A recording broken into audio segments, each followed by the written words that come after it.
La vie de Napoléon Bonaparte racontée en 23 tableaux. Né il y a 255 ans aujourd'hui, la vie de Napoléon Bonaparte, de général à empereur en passant par l'exil, a été immortalisée dans d'innombrables œuvres d'art. Rejoignez-nous pour explorer son histoire légendaire à travers 23 tableaux captivants. 1. Bonaparte au pont d'Arcole, par Antoine-Jean Gros, 1596. À seulement 27 ans, Napoléon Bonaparte menait les armées de la République française à une victoire décisive en Italie. Son étoile montait rapidement, annonçant l'ascension d'un génie militaire. 2. La bataille des Pyramides de François-Louis-Joseph Watteau, 1599. 2 ans plus tard, Napoléon supervisa l'invasion de l'Égypte. La bataille des Pyramides fut une victoire éclatante contre les Ottomans et les Mamelouks dans le cadre de sa grande stratégie visant à perturber les routes commerciales britanniques. 3. Bonaparte devant le Sphinx de Jean-Léon Gérôme, 1886. Gérôme capture l'ambition de Napoléon et sa lutte avec l'histoire. Le Sphinx, ancien et éternel, est une métaphore de la montée et de la chute des grands empires. 4. Bonaparte rendant visite au pestiféré de Jaffa d'Antoine-Jean Gros, 1804. À Jaffa, en 1799, les soins apportés par Napoléon à ses soldats lors d'une épidémie de peste ont été immortalisés dans ce tableau, bien qu'il ait été commandé des années plus tard, mêlant vérité et propagande. 5. Le général Bonaparte au Conseil des 500 de François Bouchot, 1840.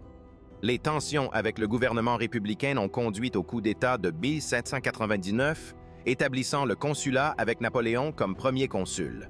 Son pouvoir était cimenté, la République n'en avait que le nom. 6. Bonaparte, premier consul par Jean-Auguste Dominique Ingray, 1804. Le garçon corse avait parcouru un long chemin pour devenir l'homme le plus influent de France, craint et respecté dans toute l'Europe. 7.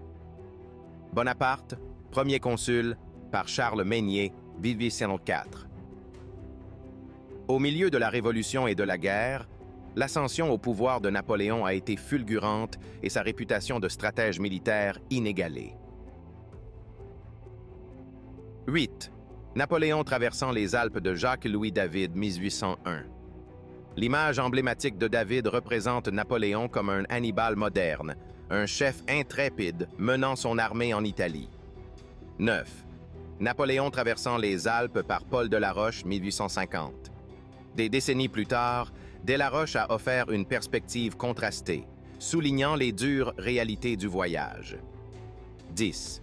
Le sacre de Napoléon de Jacques-Louis David, 1807. 1804 marque la fin de la République. Napoléon s'autoproclame empereur, stupéfiant l'Europe par son audace et son ambition. 11. Napoléon treuillé sur son trône impérial par Ingray, 1806.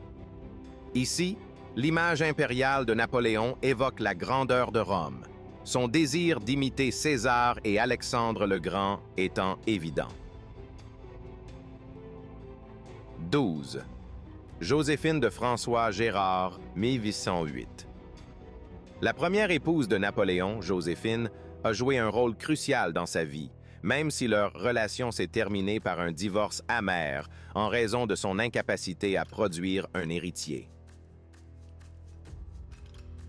13. La distribution des étendards de l'Aigle par Jacques-Louis David, 1810. L'empereur Napoléon, maître de l'image publique, a introduit des réformes rappelant l'Empire romain, renforçant ainsi la loyauté de ses soldats. 14. La bataille d'Austerlitz de François Gérard. 1810. La bataille d'Austerlitz, la plus grande victoire de Napoléon, a remodelé la géopolitique européenne et a assuré son héritage de cerveau militaire. 15. L'entrée à Berlin de Charles Maynier, 1810.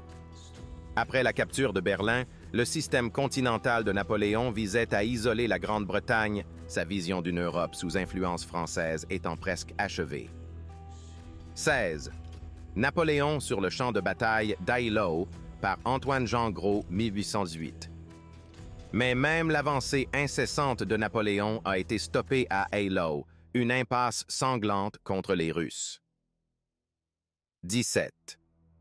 Retour de Napoléon à l'île de Lobo par Charles Maynier, 1812.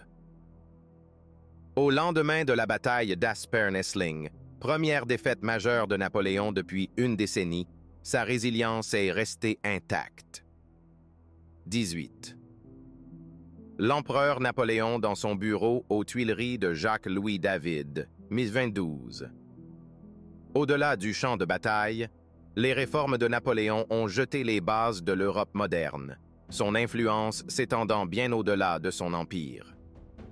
19. La retraite de Napoléon de Moscou par Adolphe Northern, 1851. L'invasion de la Russie en 1812, une campagne désastreuse, marqua le début de la fin de l'empire de Napoléon. 20. Napoléon Tlallier à Fontainebleau, le 31 mars 1814, par Paul Delaroche, 1840. Après la chute de Paris en 1814, la chute de Napoléon était certaine, son vaste empire s'effondrant sous le poids des forces de la coalition. 21. La bataille de Waterloo par William Sadler II. 1815. Le bref retour au pouvoir de Napoléon se termine à Waterloo, une défaite définitive qui scelle son destin et met fin aux guerres napoléoniennes. 22. Napoléon sur le Bellérophon par Charles Locke Eastlake, 1815. S'étant rendu aux Britanniques, Napoléon fut exilé, ses rêves de retour au pouvoir anéantis alors qu'il attendait son sort à bord du HMS Bellérophon. 23. Guerre. L'exil et la patelle rocheuse par J.M.W. Turner, 1842. Exilé à Sainte-Hélène, les dernières années de Napoléon se déroulent dans l'isolement, un contraste frappant avec son ambition autrefois sans limite. En 1840, sa dépouille est ramenée en France et repose aux Invalides à Paris. De ses modestes débuts en Corse à son imposant héritage de leader militaire et politique, la vie de Napoléon Bonaparte continue de captiver et d'inspirer.